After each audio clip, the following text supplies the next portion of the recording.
Hey there, I'm Tinbit Armias, and this is NPR's Book of the Day. Even by LA standards, P22 was a unique celebrity. P22, of course, being the mountain lion who lived in Los Angeles' Griffith Park for 10 years and made a name for itself by surviving for so long in an urban environment that wasn't built for it. That knack for survival and the confusion of trying to understand the human world are the key ideas propelling Henry Hoke's latest novel, Open Throat. In this conversation with NPR's Scott Simon, Hoke talks about what it took to write from the perspective of a puma, and ultimately, what that species has to teach ours about living on this planet. Here's Scott Simon. Open Throat by Henry Hoke is a novel that opens with a singularly arresting sentence. I've never eaten a person, but today I might. The narrator, who tells us that humans cannot make the noises of his name that his mother gave him, is known by two-legged inhabitants of Los Angeles as P22, the puma, who in real life lived in Griffith Park from 2012 to 2022.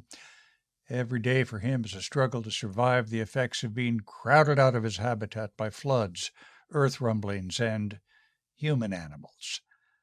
Henry Hoke, who also directs Enter Text, the literary events group, joins us now. Thank you so much for being with us. Thank you for having me, Scott. Help us understand how P22, what he has to do just to live every day.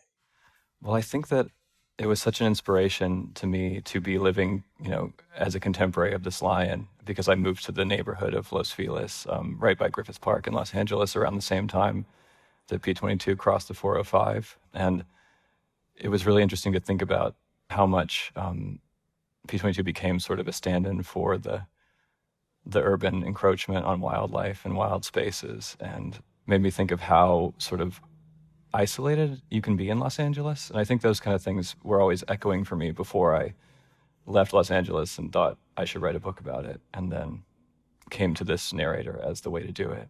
What he had to go through to survive the encroachment on the habitat of natural wildlife. But on the other hand, were people right to be afraid of him? I wonder about that. I think that largely people were excited, as far as I knew, to possibly encounter P22. I think they were probably afraid more for their dogs, the same way they were afraid of coyotes for their dogs and things like that. But there was, I feel like, a kinship with anything wild, because I think we all, as Los Angeles residents, had a wild experience of nature, from everything, the earthquakes, the floods, the drought, wildfires that would burn like volcanoes on the hills. And I think that to think of a larger animal that was going through this as well, I think there was a kinship for the people of Los Angeles in this puma. So many fans and fandoms were formed. P22 finds a common cause with a group of people. Please let me ask you to read a section, if we could. Yeah, sure. When the sun drops below the ridge, I leave the dried up ravine and go to town. Town is where my people live. There are 4 of them, and they have 3 tents set up just a few layers back in the trees where the hikers can't see. But I see in the dark. The people in town smell familiar to me, a smell like warmth or the woods, not the sweet hiker smell that makes my head hurt. And that's how I found them a while ago, and found their pile of trash and the smaller animals that come to eat their trash and offer themselves up to get eaten by me. And these are human beings living in, I guess, what a lot of the world would refer to as a homeless encampment, aren't they? Yeah, this is a small tent group of unhoused people, in Griffith Park. Does P22 consider himself the protector of this pack? I think so. I think there's a symbiosis. You see here, there's like the leftovers that P22 can eat or taste, and then there's also this idea of P22 has been, and I call my cat Hecate, sort of it's formed a separate identity for me, from the actual lion. But Hecate feels this community in this space. These people who are living adjacent to each other in tents, and sharing food, taking care of each other. Calling it town is like, this is the first encounter of like people in place and people forming a small civilization on the cat's terms. It's outside of the horror of a freeway that it's crossed, and the violent past it's had with its own kind when its father sort of, rejects it and hunts it. The puma begins to recognize human words, which is part of the utter charm of your writing, is the wordplay. The city spread out is L.A., E-L-L-A-Y. He overhears people talking about scarcity, and that becomes scarcity.